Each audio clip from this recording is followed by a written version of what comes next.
Very, very different. He's got a playful, rascally raspiness to his voice, perfected through years of vaping. Whereas I just have... I don't know.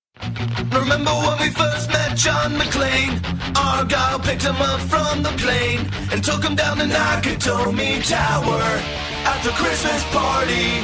And the terrorists were overzealous, but it was sweet when they killed Ellis. And with a little help from Alan, John McClane kicked ass. Welcome back to Shat the Movies, the podcast where we answer the question, were the movies we love when growing up really that good? Have you ever caught yourself thinking, why don't they make movies like they used to? Can you still remember spending your Friday night searching for the perfect movie rental at Blockbuster Video? Do you even remember what Blockbuster Video was? If you answered yes to this is the podcast for you, I'm one of your three co-hosts, Roger Roper. And alongside me are my two co-hosts, Big D, Dick Ebert. Good evening. And Gene, Get Off My Plane Lyons. If you give a mouse a cookie, he's going to want a glass of milk. And each week we take a look back in time and decide if our favorite films still hold up. Each week, the audience selects from 6 movie choices that we then break out our race car VHS tape rewinder and watch the movie that tallied the highest number of votes. At the end of the podcast, the three of us will provide you, the audience, with a number of wipes each movie would take to get off your respective butts. So thank you so much for listening. If you have not already, hit that subscribe button and share with a friend. It's how we help the podcast grow. You can also check out our sister podcast, Shat on TV, where we review television series such as Westworld, Taboo, American Gods, Game of Thrones, True Detective, and Watchmen. That being said, we're back here at the movies. Big D, we did a little throwback episode last week where we actually did a democratic vote. This week, though, we're back to our support, knowing that Westworld is coming. We got 8 weeks of dedicated 3-a-week podcasts. We got to do something to keep the lights on. And that's where listeners come in and send us money to hear movies that they love. And they want us to review them. Yeah, so mostly when people commission a movie, it's because it has some kind of deep meaning to them. They watched it with a parent who's no longer with us. It was a pivotal moment in their childhood, something that made it really memorable to them. And then there's like our listener, Jeffrey Hamilton. He picked the movie because he got drunk one night. So he'd been drinking quite a bit, and for some reason he came across Air Force One, and in his drunken stupor, he said, this would make a great movie for Shat the Movies. So the one he commissioned was the 1997 America Fuck Yeah patriotic action movie, Air Force One. And anytime someone sends in their hard-earned dollars, and we know it's tax season, and a lot of times you don't have money to do it. So we thank those listeners who have contributed to the podcast. And so as a result, we want to hear from you. Why would you send in your money? Gene, you always do the honors of reading that email. Yeah, so Jeff wrote in and he said he's a longtime listener, first-time commissioner, and that he's enjoyed all of our podcasts since Westworld Season 1, and he just figured that a commission was the best way to say thanks. You're right, Jeff. It is. Yep. Among the things he wants us to answer, he says, I hope Big D can educate us on the logistics of having a few dozen people with no parachuting experience jump out of a plane at 15,000 feet. I'd also like to pose the question, has a more talented cast ever been in a more average movie? It's as if 6 mechanical engineers from MIT built a go-kart. It's a really nice go-kart, but it's still a box with wheels. And lastly, is this a political movie? Does the movie ask deep questions about foreign policy in a dangerous world? Does it educate its viewers about issues regarding presidential authority or the 25th Amendment?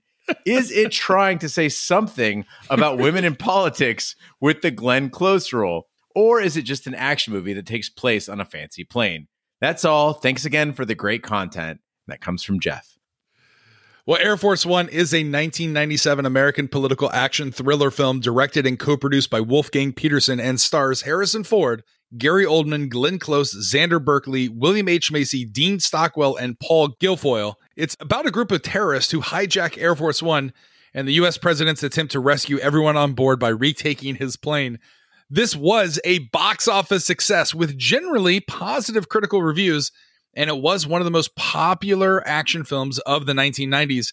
It had an $85 million budget and grossed a total of $315 million worldwide at the box office. A Wall Street Journal poll in 2016 named Harrison Ford's James Marshall as the greatest fictional president ever. It's hard to believe the newspapers are a dying breed. President Bill Clinton did see the film twice while in office and gave it good reviews. He noted that certain elements of the film's version of Air Force One, such as the escape pod and the rear parachute ramp, did not reflect actual features of Air Force One. And during his campaign for the presidency of the United States in 2016, businessman and Republican presidential candidate Donald Trump said he admired Ford for his role in Air Force One because he stood up for America. That being said, Big D, before we dive into this movie, we always ask the question, where were you? What are your memories of this movie? We'll start with you. So I don't think it's a secret to anyone who's listened to the podcast. Even before I joined the military, when I grew up, I loved G.I. Joe. I loved that action adventure. So I, of course, loved the 80s and 90s, the America fuck yeah movies with the military or the CIA. They were spies, action, these type of thriller movies. They could have been set in the Cold War or a little bit just after. I loved them. I remember Firefox, Executive Decision, Broken Arrow I enjoyed, The Rock, which we covered, Navy SEALs, True Lies, Delta Force, which is bad, but I still loved it. But particularly, I really loved and connected with the Tom Clancy film adaptations. They're awesome. Hunt for Red October, I don't know how we haven't done it. Clear and Present Danger, Patriots games, even The Sum of All Fears, which was Ben Affleck and pretty bad. You know, I think he's driving a motorcycle away from a nuclear explosion. In these movies, America, they were always the good guy. I'm not sure how realistic that is, but for any red-blooded American waving their flag, playing with their G.I. Joes, these movies were a must-see. It is difficult to understand how anyone would give not Independence Day. What was the one that we did with space drillers? Oh, Armageddon. It's tough to believe how anyone would give that a high rating, but now hearing what you just said, it makes sense. It makes total sense. Gene, have you ever seen Air Force One? Or was this the first time? Anyone who's listened to this podcast or been around me and Big D understands that we agree on, like, I'd say 90% of stuff. We get along really, really well. I feel like we're kindred spirits. But I have always hated these types of 80s and 90s America, fuck yeah, military, espionage, action thriller movies. In Farsi, which is my first language, we have a word, tokhmi, which literally means related to testicles. Like, as you're watching the screen, you can just see a big pair of balls hanging right off of it.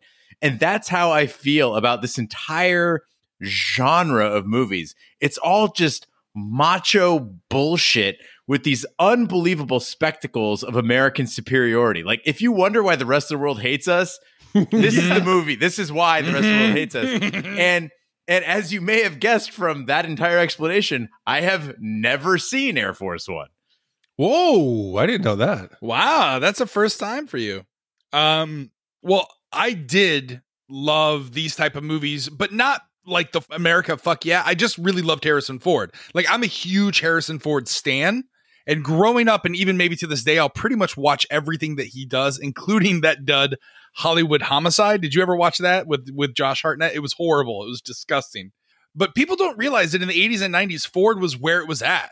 Like, he was that cerebral everyman action star. And I couldn't wait for this movie to come out. And I'm 100% certain it was an AMC Pleasure Island Chili's Queso Dip date night with my high school girlfriend, after which, of course, we went back to my place to join the Presidential Mile High Club, if you catch my drift.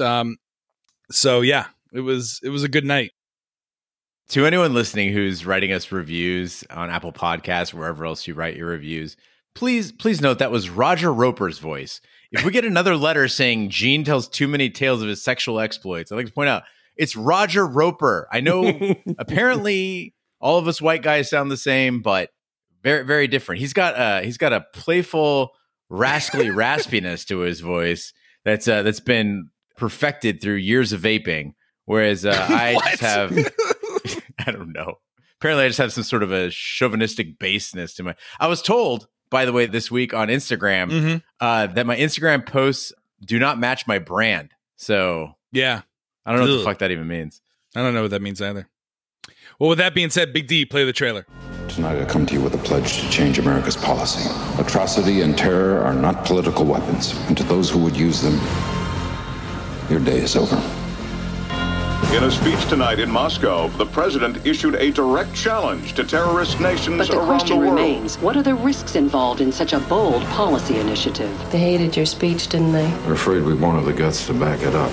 Air Force One clear for takeoff. Thank you for your hospitality, Moscow. Air Force One with emergency call. Where's my family? The president's plane, Air Force One, has been hijacked. What do they want? They want General Radek released from prison. I will execute the hostage every half an hour. What are our airborne scenarios? There are no airborne scenarios. My husband will not negotiate. His wife, his daughter, I think he'll negotiate. How the hell did this happen? How the hell did they get Air Force One? Your national security advisor has been executed. He just bought you another half hour. Sir, your parachute. I'm not leaving without my family. You know who I am? I'm the President of the United States. Jim isn't making this decision as a president. He's making it as a husband and a father. Go! Let's not forget this president is a Medal of Honor winner. He knows how to fight. He has no right to take chances with his life. We cannot give in to their demands. We've got a job to do. It makes me so proud, Mr. President, that you stuck with us. You know your father, he has also killed. You're nothing like my father. We're tracking 6 MiGs. I'm sending in our F-15s to protect you. She said MiGs? In a war, people die. The president is up there with a gun to his head. I'll do anything to save my family. Don't ask me for something I can't give.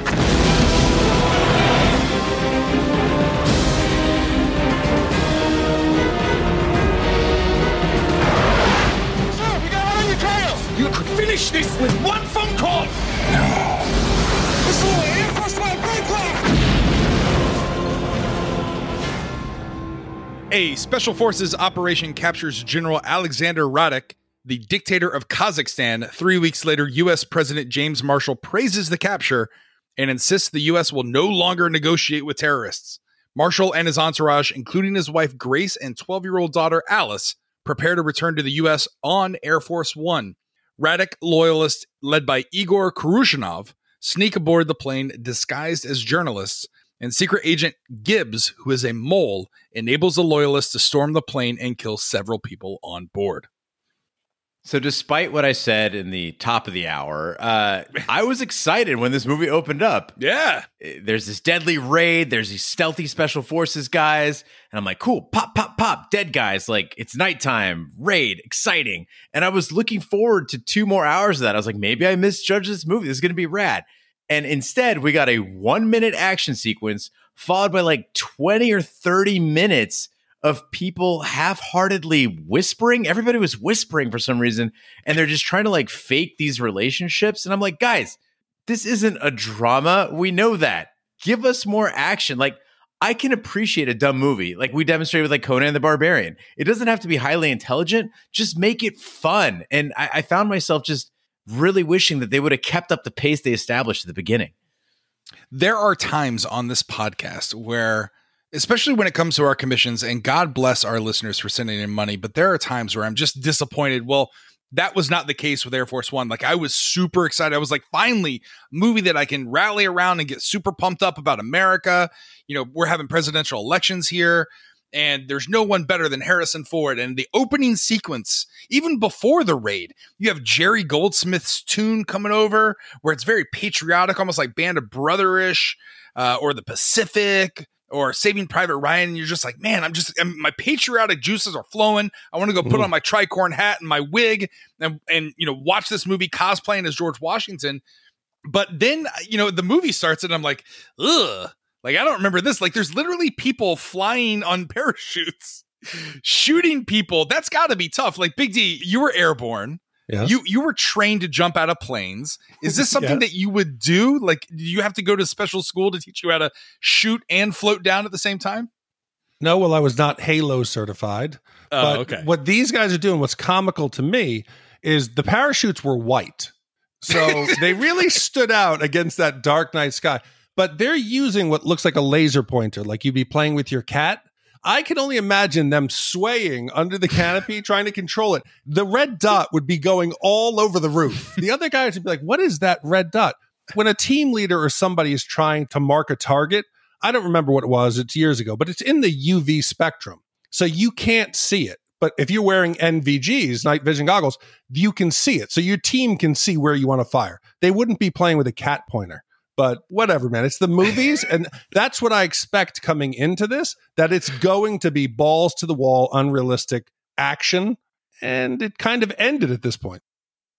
Well, yeah, because again, I completely forgot there was even a raid, and it's almost like it was like the Osama bin Laden raid, which I'll get to in just a minute here. But it cuts from that to aboard Harrison Ford, kind of celebrating a friendship. It looked like he was having dinner at Hogwarts, but he looks, they're celebrating our new ally, Russia. I know a lot of the listeners are younger than we are, so they really need context for this time, like in American history. It's very, very different from what we have today. So think about, in 1997, I was in high school, and I was in Air Force Junior ROTC, and I remember that all of us who were in ROTC at the time were almost like disappointed in the fact that we're like, we'll probably never see war. Like, war's over. Yeah. Like, the U.S. and Russia are friends. The Soviet Union's gone. This also explains why in the late 90s you had a lot of like movies where aliens were the bad guys. Because there's another thing exactly that you like, right. Oh yeah, aliens. Because Russians were gone. Middle Easterners really weren't a huge threat at the time. So who could touch the US? Aliens, and apparently the Kazakhs. But this movie does try to do things like explain how they get on the plane. Like, oh, there's a mole, the Secret Service guy. The problem that I have here is I don't understand his motive. Yeah, that's weird. That was my problem too.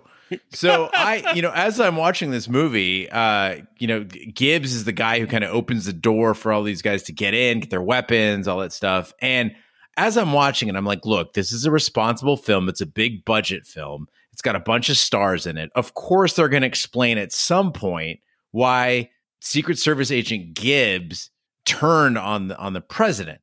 And I watched the entire movie waiting for it. And at the end, I ended up utterly frustrated because they spent all this time on how tough the president is, how many children Igor has, what football team James Marshall likes, what happened at the ballet. And we never get a single shred of a story on why the hell Gibbs was a mole. Is he secretly Kazakh?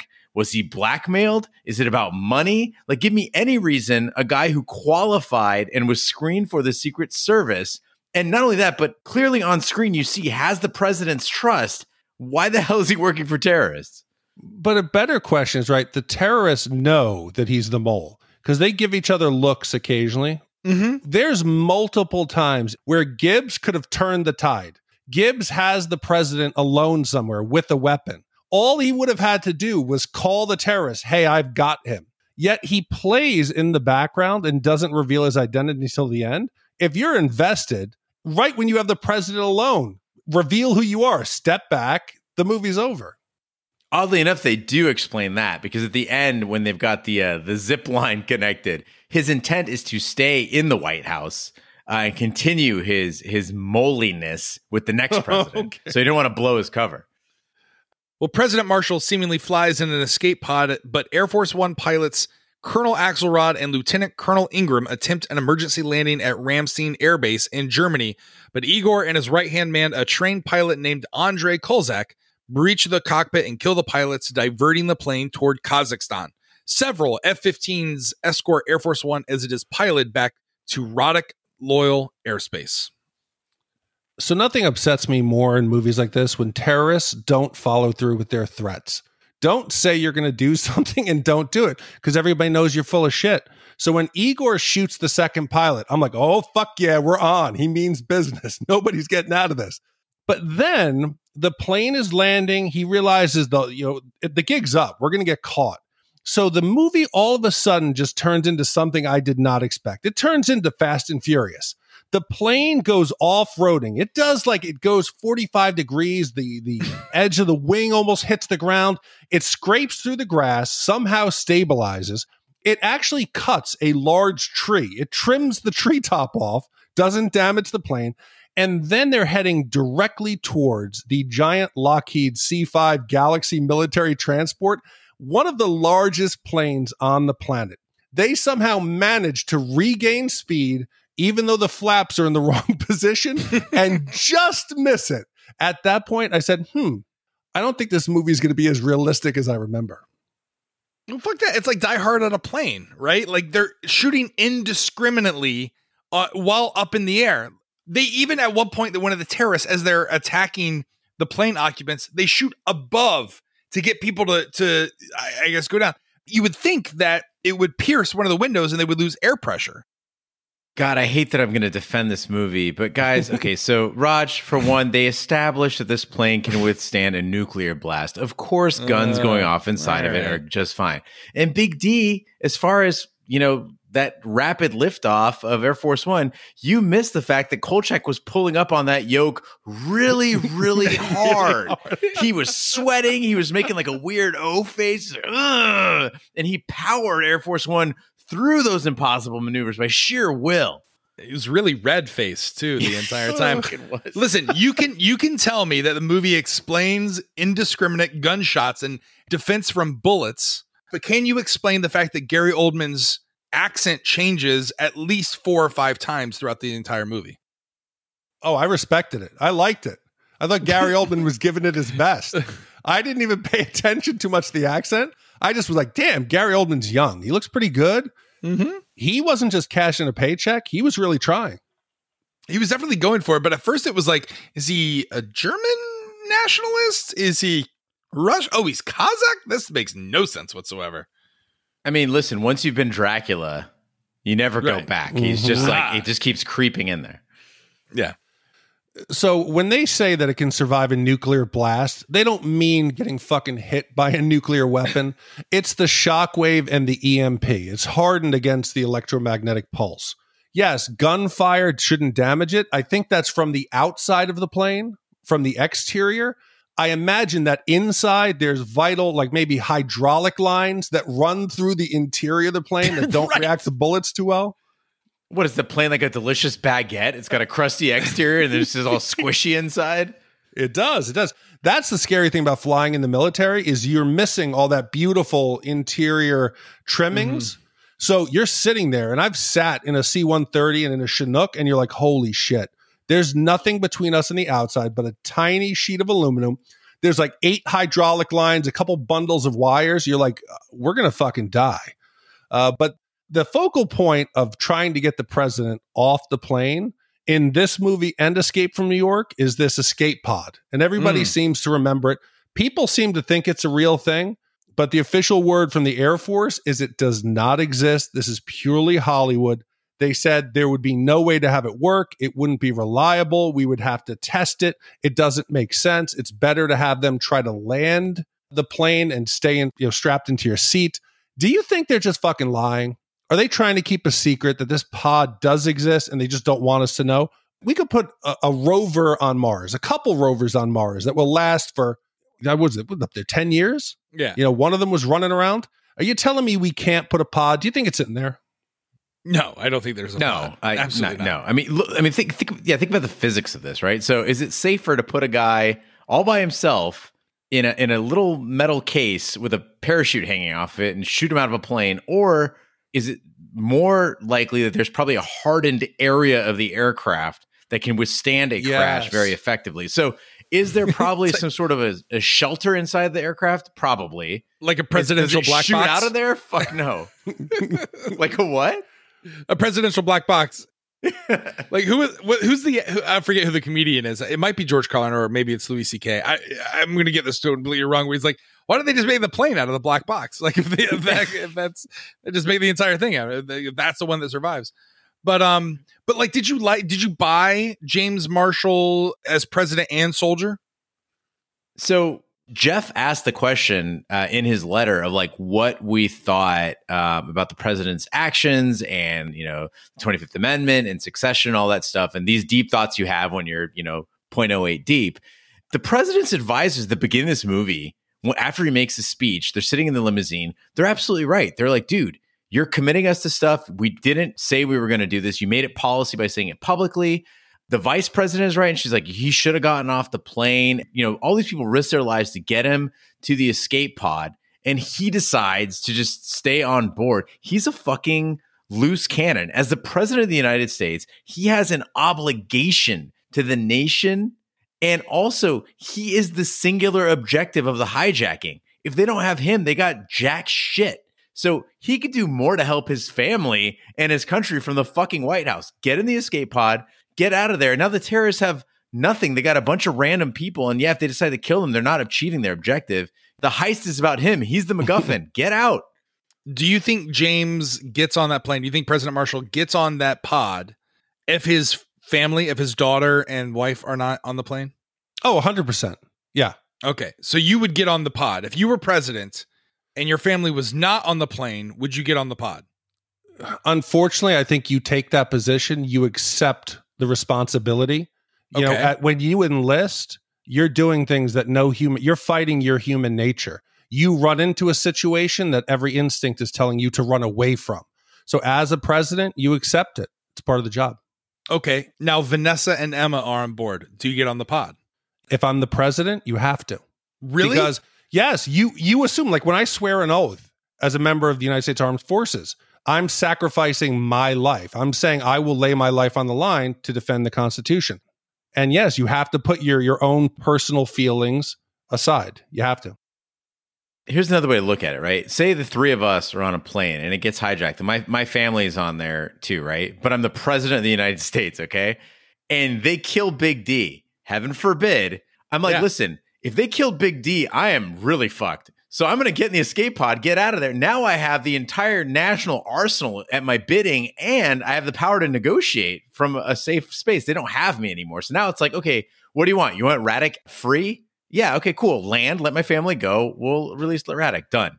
Poof, poof. Yeah. He could have solved a lot of problems getting the fucking escape pod. Exactly.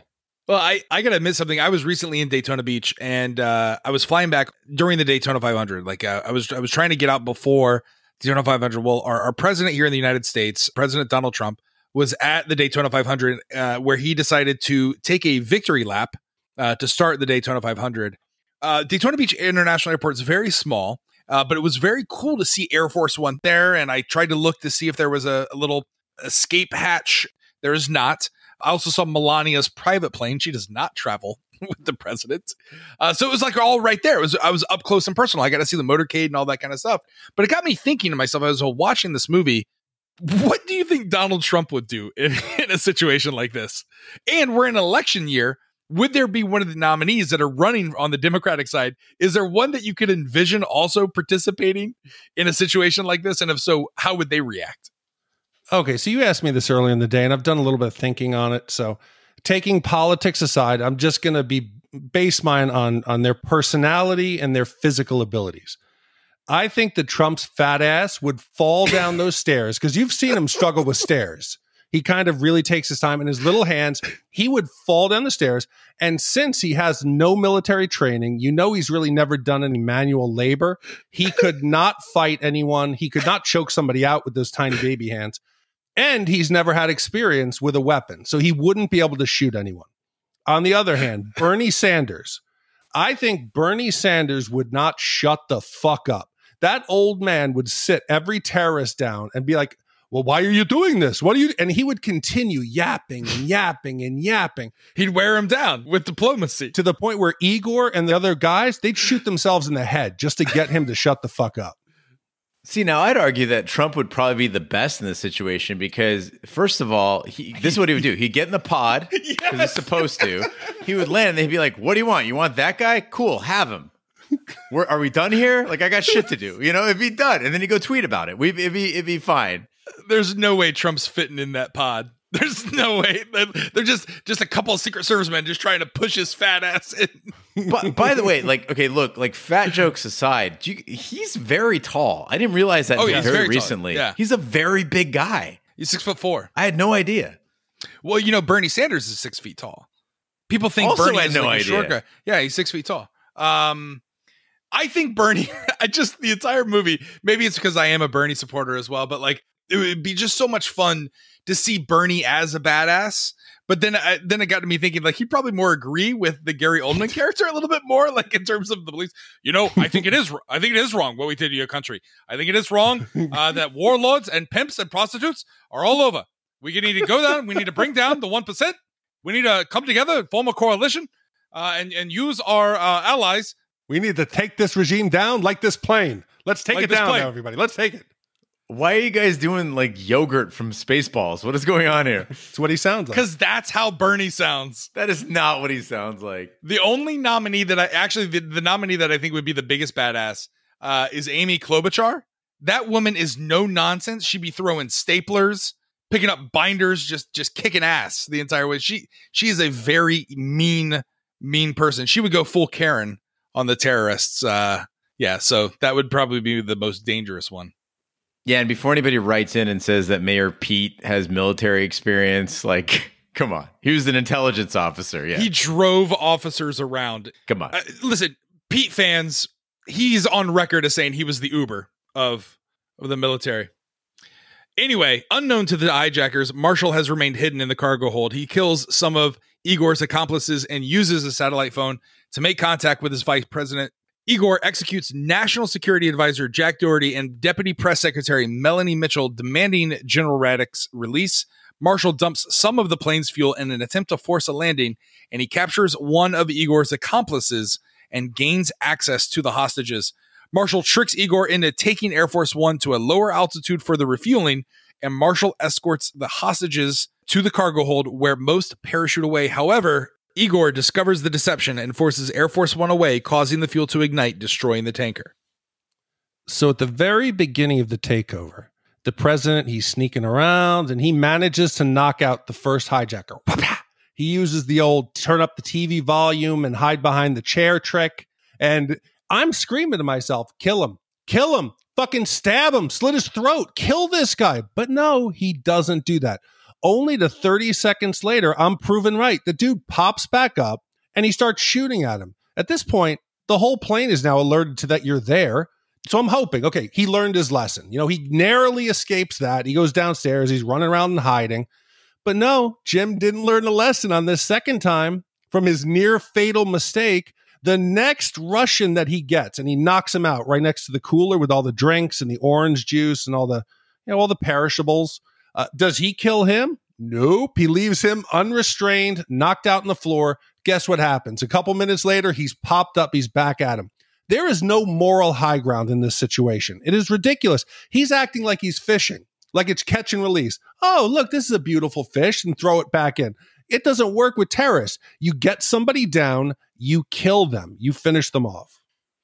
Yeah, so General Greeley, who is like the one black person in this movie who is not a caricature, he literally in the dialogue highlights the fact that Marshall's one advantage is the element of surprise. And that element of surprise is ruined within a minute because, as you said, Big D, the dumbass starts shooting aboard Air Force One. And here's the thing. You're the one guy who is armed and in opposition to the terrorists.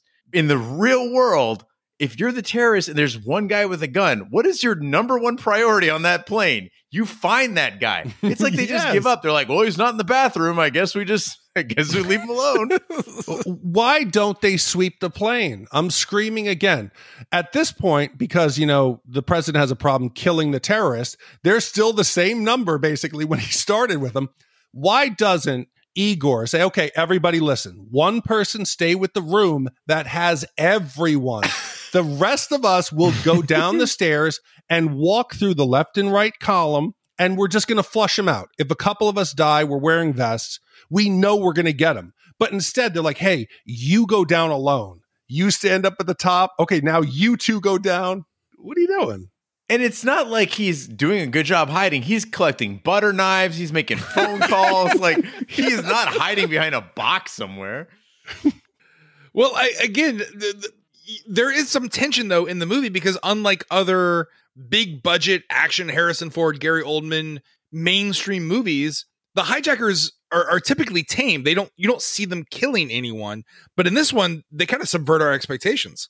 Yeah, more so. I was actually surprised with the president actually keeping his word about not negotiating. I was really impressed when Air Force One let Melanie die. Like, the tension was real. I like that part. Gary Oldman did a great job on the PA, kind of taking everybody, explain to them what I'm doing now. And how do you feel about that? And then he blows her brains out. And I totally thought, as the president was standing at the bottom of the stairs, that he was going to be stupid and turn himself in. And I was like, good on you, Marshall, for not fucking caving. I thought he would. So the tension was great. And then my favorite part is when he finally gets the 2 submachine guns and he goes and rescues all the hostages. And then he hands Gibbs one of the submachine guns. That was a masterstroke. I was literally screaming at the TV like, God damn it. No, what are you doing? It was perfect. And I was just wondering, though, as he does that, like, I get that he's got a history with this guy. He's a Secret Service agent. You guys have probably traveled a lot together. You trust Gibbs, right? Mm-hmm. But if I'm the president and I walk in that room, I go, let's take a look around this room for a second. Every other Secret Service agent is dead except for this one guy. You're going to ask him like, hey, how'd you even end up in this room? I just feel bad that they killed the one dude with glasses. Because that's the one you immediately like associate with yourself. I'm like, oh, that's the NSA director. He wears glasses. He's got a 5 head like I do. But that's Ellis from Die Hard. He wouldn't shut the fuck up. He wanted to step up and be the hero. Let me negotiate. Die Hard on a plane. Yeah, and I agree, Gene. I think what made him stand out also wasn't that he was the only surviving member of the Secret Service, was he's also standing there like staring at everyone else, looking very guilty.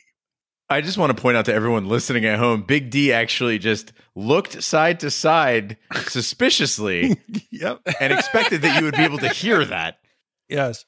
So in Jeff's email, he asked me to kind of answer the parachuting question. So I only have one civilian jump and a handful of military. And because Jeff commissioned the podcast, I always feel an obligation to do my best. So I spent, no joke, an hour and a half today researching, because I couldn't find one source that really broke it down. Everybody just says, no, you couldn't do it. No, there's no platform. So for you, Jeff, you got an hour and a half of my time researching the speed that planes refuel, the tensile strength of 550 cord, how parachutes would affect the human body. So here's basically what I found. First off, the Air Force definitively says there are no parachutes on Air Force One. And even if there was, there's no platform for people to jump off. That's just Hollywood. So now let's get into the specifics of what they tell us on screen. A typical skydive, you exit at an altitude between 10,000 and 14,000 feet. That jives with the instructions that they're given on screen. They start jumping at 15,000, so that's okay. We're good there. But then we run into 2 other major problems. First is airspeed. Typically when people go jumping out or they parachute, the plane tries to fly as slow as it can. Okay, so with a Cessna that uses a side door exit, it's going 60 knots. So that's 69 miles an hour. Or in the military, in a Hercules C-130, it's 129 knots. So that's 138 miles an hour. Oh, wow. If you're going out the back of a tailgate or a rear exit, like the movie shows, this is a high-speed exit. And usually even that, the max is 140 knots. That's 161 miles per hour. So the movie says, let's do 200 knots, which is 230 miles an hour. That is way too fast to exit safely. Especially it's a group of inexperienced divers. And what they're doing is they're jumping out and they're immediately pulling the ripcord. That would act. Imagine when you put your hand out of a car going 80 miles an hour. The force, the sheer ripping force of instantly opening the parachute at 230 miles an hour, it would knock them out instantly. And most likely it would break their spine. They'd be dead. Here's the next problem, refueling.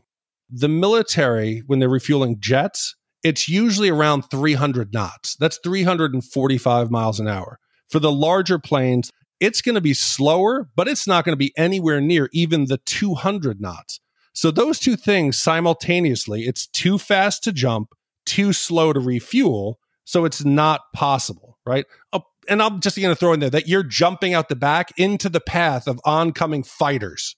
The chance that you're going to get caught up in the wings and the weaponry, it's a possibility.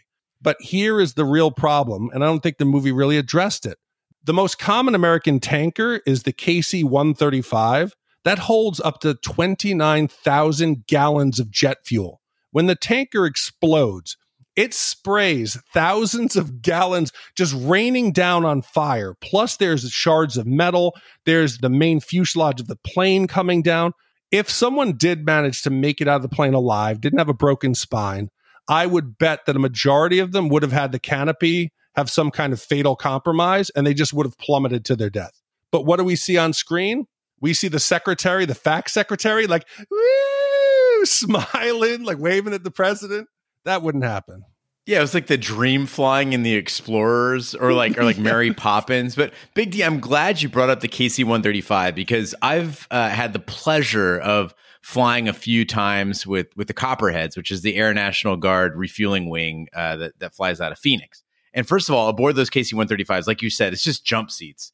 One of their favorite things they like to do with cadets like me is they like to do takeoff and not tell people to strap in. So you fall on your ass and go sliding across the plane. Very exciting. But aboard the KC-135 and the KC-10, which is what's featured in this film, there's a boom operator. And that person's job is to kind of lay on their belly on the back of the plane. And they have like a little instrument panel and a kind of a joystick almost. And they'll guide that boom down to the other aircraft, so the aircraft doesn't have to do so much maneuvering, right? And they can extend it out, bring it in, turn on the fuel, turn it off. And so that person, as they're controlling the boom, they're monitoring the situation down there. And as soon as Air Force One broke away, that guy would cut the fuel supply, and then move the boom away from the other aircraft. It's not like the Air Force doesn't know how to refuel a plane that's moving. That's kind of what they do for a living. I also overlooked, and I forgot one point. So when it's kind of an important point. When Major Caldwell, when he's giving the instructions to these new jumpers who've never parachuted before, he says they should pull the red handle. That's actually the cutaway for the main chute from the harness. So when the people jumped out the back, they'd be pulling the cutaway and they would lose their main chute. So in that case, all the people are dead.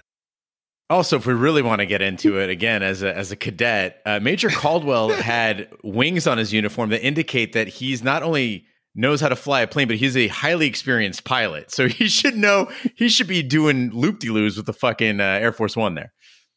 But it's around this time that, again, like you guys are talking about, they're using every rescue operation trope. In addition to like the parachutes out the back and the refueling, he has to go cross the wires. There's a crossing the wires situation where, oh my God, the phone loses battery. And he's like, I don't know which one to pick. Which one was it? Was it the yellow? Oh, I'm going to go with don't cut the red, white, and blue. I'm going to cut the yellow. And I was like, come on, movie. You're better than this. But I think one of the things I love about Air Force One is just how ridiculous it gets. Like with the wire thing, they didn't just stop at like crossing the wires, not being able to hear. There's 5 other wires. Like, what do they do? He's just like, I don't know. Let's just cut them all. Let's see what happens. I imagine like, engines falling off, fire starting in random parts of the airplane. I give credit to whoever labeled all the equipment down in that bay. Everything. There was labels on almost everything. Every switch, every wire, every cabinet. I have a bit of OCD. That was beautiful. Shout out to the Budweiser salespeople and the Bounty salespeople as well, who I saw that too. Strategically placed their products in that when he goes down in their first way, they like hold the camera on the Bud and the Bounty paper towels. Mm-hmm. So one of the ridiculous things that we see in this movie, among the many, is when the president puts the phone in his pocket and then signals by basically yelling to the terrorists what he would like the Air Force to do with those F-15s to help him out. What he wants them to do is shoot a missile at Air Force One so that the plane gets bumped so that he can kind of startle his captor and get the weapon away. Now, as you can imagine, there's a lot of problems there. First of all, Air Force One, let's not kid ourselves. This is not a fighter jet. This is basically a passenger plane that's been retrofitted with special tricks. And yes, it does have countermeasures. That's been confirmed. But if countermeasures worked this well and autopilot could evade missiles, every fighter jet would have them equipped. Air Force One can't dodge anything. So I looked into it, and Aviationist had an entire article about this. And here's what Air Force One can do, confirmed. It does have jammers to jam infrared guided missiles, and it does have flares, which burn extra hot, and they can mislead the heat-seeking missiles. It also has radar technology and other technology that can report and track a missile coming at it, but its ability to dive and shift much like it is unreal on the ground, it's also unreal in the air. This thing cannot evade missiles. At best, it can fire off some countermeasures and maybe get away once. Also, the cabinet, they got the president killed in real life. He's got the cabinet on the phone. He gets the secretary or whatever to connect him through. He puts it in his pocket. And the whole group says, the president's alive. Woo! Everybody starts screaming. The Russian guy would hear the phone in his pocket. The gig's up. Absolutely. While we're doing shout outs, Raj, I also wanted to shout out for the fucking phone connection, because these calls were crystal clear, except for the one time when the plot required him not to be. Yeah. Well, Igor captures Marshall and forces the president to contact Russian President Petrov and arrange for General Radek's release from prison. Bennett is urged by Defense Secretary Walter Dean to declare the president incapable under the 25th Amendment so as to override General Radek's release, but she refuses, and Marshall breaks free and kills Igor's remaining accomplices. Igor tries to kill Marshall, but Shepard takes the bullet, leaving him critically injured, and Igor drags Grace to the plane's parachute ramp. Grace briefly distracts Igor, and Marshall strangles him with a parachute strap. Marshall races back to lift his order, and Radek is subsequently killed, attempting to flee custody. Okay, so the movie begins with the president making this big, bold statement. The U.S. will not negotiate with terrorists. When he has the private phone call with the vice president, he says, no matter what, we don't negotiate. I don't care. If I have to die, I have to die. They even have that cute exchange that Gene used as his intro quote. If you give a mouse a cookie, he's going to want a glass of milk. What does the VP do? Does she follow the president's order? It might be his last moments of life. Does she honor his courageous sacrifice? He's going to give up his life. Nope. She immediately betrays him. The first fucking thing she does is she turns around and goes, nope, we're going to get him released. When he gets back to Washington, he's got to get that wound in his arm checked out, get his daughter to a therapist, and he's got to fire that fucking VP. Fuck Catherine. Follow a goddamn order, Catherine. Well, Big D, you and I were talking about this because I was like, wow, I remember Glenn Close is in this movie. Surprisingly, does not do a good job here. Glenn Close is usually phenomenal in almost every single role. But didn't you say like she was like, this was not a message by Hollywood. She was like almost like a last minute replacement. Well, I think they were wondering whether it was a message because she was a last second replacement in the plot. So I think maybe they were trying to do something because at this time that was like ooh, wow, look, there's a female woman, VP. Yeah. Right. And I agree. She didn't seem up to the task. When you're giving a press conference to the United States about, it's a moment where the country has to come together. She's got like tears in her eyes. This isn't the time, Catherine. This isn't the time. Well, I tell you where I had tears is when Igor is talking about how his proletariat utopia has been ruined by America and capitalism. Yeah, I think, Raj, at the time this movie was made, it was supposed to be very clear from the speeches that were being given, like who was right and who was wrong. Like, this man's crazy. Look at what all this bullshit he's spouting. And I'm like, I don't know. It sounds kind of fuzzy to me. Like Oldman's speech to Alice, the president's daughter.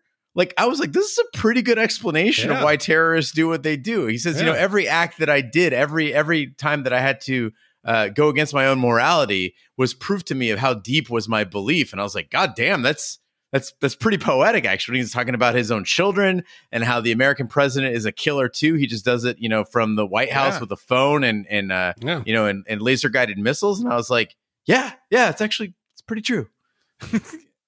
Well, one thing that I had a question for you, Gene, is while he's wrestling with Igor in the back, Harrison Ford doesn't look to have a very good ground game. So if you're in the back of Air Force One with the parachute, the hatch is open, how would you wrestle a Russian terrorist? What kind of arm bar would you put him in? Yeah, so as a Krav Maga green belt and a Brazilian Jiu-Jitsu white belt, I'll give you my honest answer. I would employ the tactic of having my useless wife shoot the motherfucker. She's got a submachine gun, and she's just like, I thought she was going to be the hero. I was like, cool, like, way to be progressive, Air Force One. Let her fucking kill the guy and show that she's standing next to her man as a tough, independent first lady. But real talk, Harrison Ford is 3 inches taller and 20 pounds heavier than Gary Oldman. And before anybody says that Harrison Ford is old, remember, this is 20 years ago? So like he was not an old man then. He was in his 50s. So he's got a huge advantage in grappling and submitting an opponent. The problem is that President Marshall, as Big D beautifully highlighted, does not have a killer instinct. At one point, as we were talking about that fight that happened near the milk fridge, he gets a guy in a rear naked choke, and then the guy passes out and he just lets him go. Here's a news flash, listeners. Any choke will kill a guy if you keep it going long enough. That rear naked choke, in about 30 seconds to a minute, that guy's dead. It doesn't happen in the UFC because they let go. So I understand why the First Lady didn't shoot, because she's maybe 3 feet away and she's not skilled with a submachine gun. Here's a little tip for you listeners. If you're not sure that you can hit something, walk 5 feet up and stick the barrel of the weapon against Igor's head and shoot him once. President safe? No problem. You're not going to hit the president. Just try to aim the ricochet the other way. But a bigger problem I had with that scene is Roger read in the plot description for this part, and he said, Marshall strangles him with a parachute strap. Bullshit. Keep in mind, a 747, it cruises at 570 miles an hour. So at 500 miles an hour, there is no strangling. His head would have been ripped off. There would have been an explosion of meat chunks and blood. Oh. It would have been glorious. It would have been great. And I think that's what this movie deserves. That's what I deserved and what I wanted. Oh my God. I just had like just a daydream fantasy boner of his entire face being degloved by the strap and it just goes across. That would have been amazing. Oh, rip his spine clean out of him like it was Mortal Kombat. That's what would happen. 570 miles an hour and abrupt immediately ripping onto a strap that's like 2 inches wide. You know, in an effort to make Russia look as primitive as possible, the movie also went to great lengths to show how dilapidated their prisons are. And the second I saw Radek being marched down the prison block as they're about to release him, I was like, man, that prison looks very familiar. And gentlemen, I've seen a lot of prisons, but it turns out that these scenes were actually filmed at Mansfield Reformatory in beautiful Ohio. And when I was living in Ohio, I actually did an overnight ghost hunt there, and where they lock you in at sundown with no lights on, and you're free to roam around the prison. And that particular cell block, I believe that's the East block. There's an East and a West block that have these like freestanding steel cell blocks. It's the tallest freestanding steel cell block in the world. And Raj, you'll love this. It's also where parts of Shawshank Redemption were filmed. That's right. That's right. I think we talk about it in our Shawshank episode. You can go back in our back catalog. Well, Marshall directs the plane back towards friendly airspace, only to be quickly tailed by Radek loyalists piloting MiG-29s.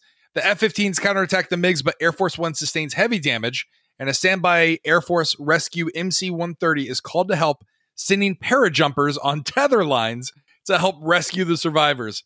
Marshall insists that his family and the injured shepherd must be transferred first.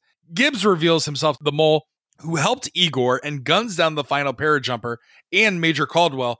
Marshall and Gibbs fight for control of the transfer line, and Marshall manages to grab and detach it at the last second. Air Force One then crashes into the Caspian Sea, killing Gibbs, and the White House Situation Room celebrates as confirmation of Marshall's rescue is given, and Bennett tears up the presidential incapacity order. The MC-130 is subsequently dubbed with the call sign Air Force One, and it flies away safely. End movie. Guys, the good guys are here. I forgot that there was all these additional obstacles that Marshall has to do. Like, it's not enough for him to, save his family and kill Marshall. But then, oh my God, he's got MiGs on his tail and the Air Force has got to come in. But that's not all. Then his plane is damaged. And how is he going to land? Oh, he's got to get people off the plane. Oh my God, Gibbs is the mole. They use this time for him to repeat the same line he gave that really, like, we all remember, which is get off my plane. He says, get him off my tail in the exact same way. And I was like, shit. Not only did one of the I forget who it was that not Gibbs, throws himself in front of a bullet, the MiG does the exact same thing. Like they fucking repeat plot points. This movie goes off the rails. No, see, I disagree. This is where the movie gets good, because at one point I'm like, this is ridiculous. This is stupid. And then I'm like, okay, like that's where we're going to go. It is an all out skull fuck of corniness. And I'm like, all right, I'm totally into this now. Planes are like you said, throwing themselves broadside into missiles. You got just CGI disasters all over the place. Fighter jets are doing maneuvers that are just physically impossible. I felt like I was watching a movie about airplanes that was designed by a team that had never seen an airplane fly, much less like been in one. It's ridiculous. But I felt like I was playing my old Nintendo, and you'd reach the end of the level and you'd be like, yeah, I beat the big boss. And then fucking another big boss would come in. You'd be like, oh shit, okay, beat that guy. Oh, there's another big boss. Like it just kept coming one right after another. And it was almost too much. So we get to the end. The president's now flying this crippled plane. He's beaten the mole. He has survived the 570 mile an hour drag behind the plane. He's been shot. And he's got to try to land this plane, right? That's the only option. Everyone in this movie just instantly gives up on the situation. Everyone basically says, oh, well, you're fucked, President. It's great to see you. The fighter pilot next to him actually salutes him and basically says, hey, you're dead. I'm going to stay with you to the end. Imagine if this group of people was in Apollo 13. They would have just, oh, they're all dead. Let's just give it up, right? So everyone's just completely resigned to the fact that he's going to die really soon. I don't know why they're not problem solving really quick. And in a plot mistake, one of the pilots who's trying to help him land on the radio, he says, oh, the 747 doesn't have the ability to land on autopilot. Bullshit, it does. Even modern 747s can take off on their own. Really? Yes. Oh. But take that out because we have to give a chance for the president to solve this or overcome one final obstacle. Wouldn't it be much safer if we put the president inside of that safe space that he talked about, wrapped in bubble wrap, whatever it is, in the center of the plane? Air Force One is supposed to be the most secure and safest plane on the planet. Wouldn't it be better to have him land in the water in the Caspian Sea like Sully in the Hudson, as opposed to this ludicrous parajumper tether line rescue? It just seems like they're taking a big risk. I'll be honest. I thought the bullshit had stopped when the first parajumper tethered down and right. got inside the plane. I thought they were going to use that line to sling a bunch of parachutes down. Mm-hmm. We already know you can parachute off the plane. Now it's even closer to the ground.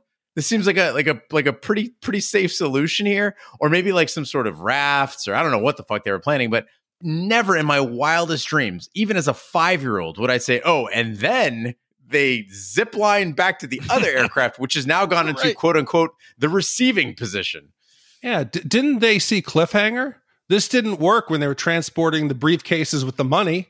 That's what caused that whole movie. Come on. Or how about The Dark Knight? No, is it The Dark Knight Rises, or is it The Dark Knight, or is it The Dark Knight Rises, where they're pulling the plane? Rises. Yeah, you merely adopted the darkness. I was born in it. I was raised in it. I was raised in it. All right, molded by it.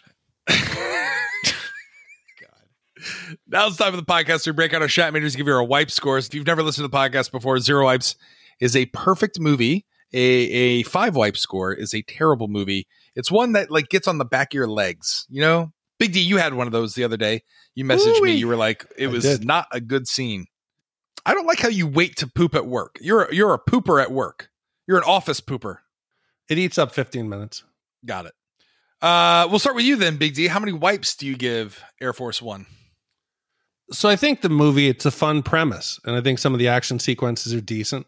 Harrison Ford kicks ass as the president, but the ending, it's overboard. It's ridiculous. It brings the whole movie down. But what's far worse than the silly, complicated ending is I found it boring. At 2 hours, it dragged on. It could have been much better also if it had had a Die Hard type ending where the president manages somehow to land the crippled plane, and triumphantly he comes out, walks down the stairs, and salutes like the cheering rescue personnel on the ground. I think that would have been a better fuck yeah ending. It would have been, the people in the crowd would have been like, yeah, woo, America. Instead, we got another challenge he had to overcome, get on the plane, and it becomes Air Force One. It was less action than I remembered, and I wish there was more of it because it would have made the movie a lot more enjoyable. So for me, it's not a bad movie, but it's nothing special. It's 2.5 wipes.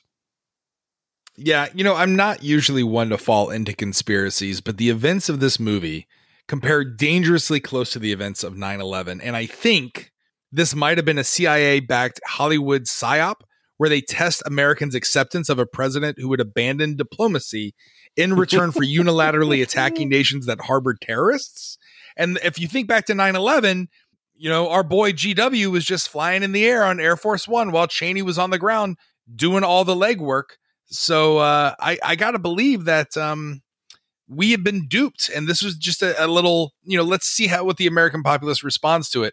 And then we'll continue on our nefarious blueprints. So for that reason, alongside the bad CGI, I think this is a 3.5 wipe movie. And it pains me to say that because I really wanted to love this movie. I was excited to watch this movie. But yeah, no, it does not hold up. So that leaves you, Gene. I've given it 3.5. Dick's given it 2.5. What do you give Air Force One? Rod, you're nothing if not unpredictable because you watch Heat and you say, what's a bearer bond? Please explain this movie to me. You watch a movie as simple as Air Force One and you're like, conspiracies and 9/11, Hollywood psyops and the CIA. I don't even know who you are anymore. For me, this movie, it's pure trash. I mean, it's exactly what I expected. It's garbage. The cast is way better than the finished product. I mean, consider this movie's got Glenn Close, Gary Oldman, Harrison Ford, William H. Macy. Like, come on. If you would have put this movie on paper, I would have said, hell yeah, like this movie's got to be great. If not a good action movie, just at least some amazing acting. It wasn't any of that. It was bad at action. It was bad at acting. But I'd be lying if I said I didn't have a blast. I was yelling at the TV. I was very engaged with this movie. It reminded me of like watching like the early episodes of American Idol, or better yet, like watching like the WWE Royal Rumble. Like you're like, what the fuck is this? Come on. It's so insanely detached from reality that you start giggling, you start laughing, and you relish the absurdity of it. And if you embrace this movie wholeheartedly, especially with a few beers, I think there's a lot to enjoy here. But I agree with Big D that it's at best average. So I'm going to have to go with 2.5 wipes. Yeah, I totally think this is an MK Ultra-like experiment on the American populace. So if we were to take all of our scores and then divide by 3, that gives you our overall Shat score and rating, which is what, Gene? Raj, the average Shat score for Air Force One is 2.83 wipes repeating. And if we were to compare that score to the pantheon of Shat movies that we've done here on the podcast, Big D, where does that put Air Force One? So Air Force One is now standing alone in the 95 spot. It is better than Blade Runner, the Star Trek II, The Wrath of Khan, Nightmare Before Christmas, and it is slightly worse than Big, License to Drive, and Roadhouse. I think this will be controversial to say the least. I just want that list of Harrison Ford movies and be like, okay, number 1, Raiders of the Lost Ark. Yeah. Below that, you've got Air Force One, and below that, of course, Blade Runner. Yep. I feel like The Fugitive. The Fugitive is better than this. I think it's definitely. Oh, there's a lot of them that are better than this. Yes. Yeah. I think we lost all credibility by saying this is better than Blade Runner. I had more fun watching it, though. Yeah. This is definitely a lot more fun. I stayed awake. With that being said, Big D, now's the time of the podcast where we give our shout outs and tell you our next movie. Gene, what's a shout out? Raj, a shout out is our way of saying thank you for listening to the pod and visiting our website, shatthemovies.com, where you can find our back catalog movies, including some of those that we mentioned here, like The Shawshank Redemption. You can go listen to those. You can also vote for future movies. And by using the support links, you can support the podcast and contribute in several different ways, including Amazon, direct contributions, or commissioning a movie like Jeff did. If you'd like to check out any of that, go to shatthemovies.com. If you are there, or visit shatthemovies.com/shoutout, you can get your name on the podcast as a thank you. This week's shout outs go out to Got the Coronavirus from Drinking a Corona. Ha ha, I'm so original. And that comes from virusholder123@gmail.com. Small D, Big D, my D, bigger than your D. And that comes from biggest D@yahoo.com. Also, Tulsa Doom, famously from Conan the Barbarian. Jeff from Abilene. Raj hates great movies, and that comes from Joan Cusack at AOL.com. Dean, Thomas from BCSS. Andrew from The Berg, love the podcast, gets me through the day. Thank you. I hope A League of Their Own makes it soon. You can commission that, Andrew. Yeah. Pittsburgh Steve and Teen Wolf. Again, thanks everyone from your shout outs. Big D, did we have any voicemails to share this week? We do, and I've been bad. We've had these. When you hear the messages, you'll see how long we've had them. Each week we record, and it goes a little bit long, so I'm like, we'll do them next week. So we're going to do them this week. So the first voicemail, we have 3 of them we're going to do today. The listener, again, when you call in, leave your name. Otherwise, I can't give you credit and let people know what it is. But the first one will tell you how long these voicemails have been sitting there. Hey, guys. Love the podcast. Huge fan, and definitely something that I can use a lot while I'm cleaning the house and whatnot, and obviously driving too, which is great, especially with a 3-year-old. So keep up the great work. Happy holidays. Merry Christmas to everyone. And that's about it. Keep up the great work, guys. Take care. Merry Christmas. Well, happy holiday to you as well. Yeah. So our next one, I could actually make out the caller's name, and I think it is Dusty from Texas. What's up, fellas? This is Dusty from Bryan, Texas. I just got through listening to the Santa Claus podcast, and let me tell you, it changed my whole outlook on this past holiday. All my plans were foiled. I had 3 kids come down with the flu, and on top of that, it ended with me having to throw my mother-in-law in jail. So, been kind of sour hearing everything, hearing you guys laugh, and kind of rip the movie to shreds. We still find the light at the end of the tunnel with it. Kind of turn things around and put a smile on my face. Cheers, fellas. Thank you. So, Dusty, thank you very much. And that's the main reason we do the podcast. There's times that I've talked to Gene, I'm like, I'm done. I can't do it anymore. The time requirement in my family. But then you start getting into it. You post the podcast. You hear people give you feedback like that. The fact that we could maybe somehow change somebody's holidays. I'm sorry that your mother-in-law got put in jail, but the fact that we could maybe help you laugh about it, I feel like we're doing God's work. So thank you very much. And the final email we have is about one of our holiday movie reviews. And again, the person didn't leave their name, but here it is. Hey guys, I just wanted to say thank you for creating this, for one. And 2, Santa Claus, I'm pretty sure, and you might want to double check this, but that Ford Taurus is an SHO model, says so on the back of it. You guys ripped on the Taurus, but as far as any 90s car goes, that car was the shit to have. Like, that's a pretty awesome ride. But in any case, I figured I'd throw that out there because Scott really had a 6 set of wheels there for a piece of shit. Fits in well. But anyway, thanks for letting my drive in the morning be interesting, hearing you guys talk. But ramble away. Have a good one. Bye. So I went back and I did some research, and yes, he is correct. The 1990 Ford Taurus SHO model, it came with a 3-liter Yamaha double overhead cam V6. It was front-wheel drive. It had a 5-speed MTX transmission, 220 horsepower, 223 foot-pounds of torque. It had a top speed of 143 miles, and it had nice leather appointments in its luxurious interior to boot. Yeah, also, it's not featured in the Santa Claus, but the 4th generation Taurus SHO was super badass. It was the car in Men in Black 3. It was like their official car, and I think it won like Car of the Year in like 2012 or 2010, something like that. Yeah, the shows were dope. I remember like I wanted one as my first car because it was kind of like a hidden, like no one knew that Ford Tauruses could be badass. But yeah, he's absolutely correct. So is that all of our voicemails and shout outs? Yes, that is all of them. Call in, and next time leave your name, please, people. Big D, what's the next movie we're going to do on the pod? So many movies, I don't remember where I was when I first watched them. Next week is not the case. I can tell you the theater I watched it, who I was with, way back in 1985, and it is about 2 men looking for a way out of their mundane government jobs. Austin Milbridge and Emmett Fitzhume take the entrance exam for the CIA espionage program, immediately chosen to take part in the top secret mission in the Middle East by the officious General Sline. The new recruits are set upon by Soviet forces in Afghanistan. Soon it became clear that their hapless pair are being used as a decoy to expose the Russians for a Cold War nuclear showdown. It was commissioned by Lauren MacLeod. It came out in December of 85, directed by John Landis, and it made $60 million at the box office. I love this movie. I don't think it's going to hold up, but I'm still going to love it.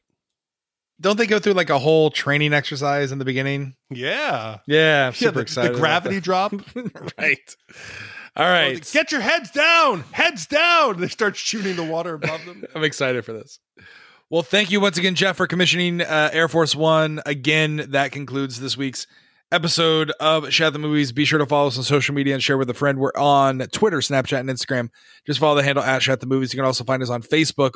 Our website is shatthemovies.com. You can email us your suggestions at hosts@shatthemovies.com. You can support the podcast. Just click the link on support, and all the instructions are there on how to commission your favorite movies. We're everywhere fine podcasts can be found, including iTunes, Google Play, Stitcher, YouTube, iHeartRadio, Spotify, all kinds of stuff. Be sure to subscribe. And if you stop by iTunes, please be sure to leave a 5-star review. That does help the podcast grow. You can also check out our sister podcast, Shat on TV, where we review television series such as Westworld, Taboo, American Gods, Game of Thrones, True Detective, and Watchmen. Find all the information at shatontv.com. On behalf of my co-hosts, Big D, Dick Eber, and Gene, get off my plane, Lions, I'm Roger Roper.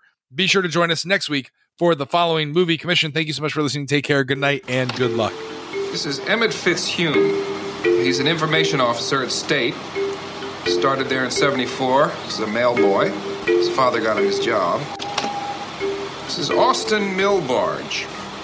He's a repair supervisor in DIA's code-breaking arm at the Pentagon. He's good with hardware. He's got some Russian. They're the best men we have. 2 teams. One to do the job, the other to be a diversion. You mean decoys? Exactly. We've got a very special assignment for you two. Foreign service? Yes. Undercover work? Yes. Emmett Fitzhume. Austin Milbarge. When do we begin our training? Right away. We're just hitching a ride with these guys. They won't make us jump. Jump? No chance. Let's go! Let's go! Go? What does he mean, go? Piece of cake.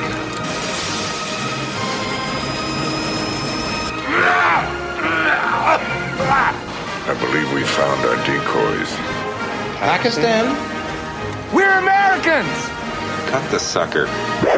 Ask not what your country can do for you, but what you can do for your country. Will you marry me? Doctor, glad I'm not sick.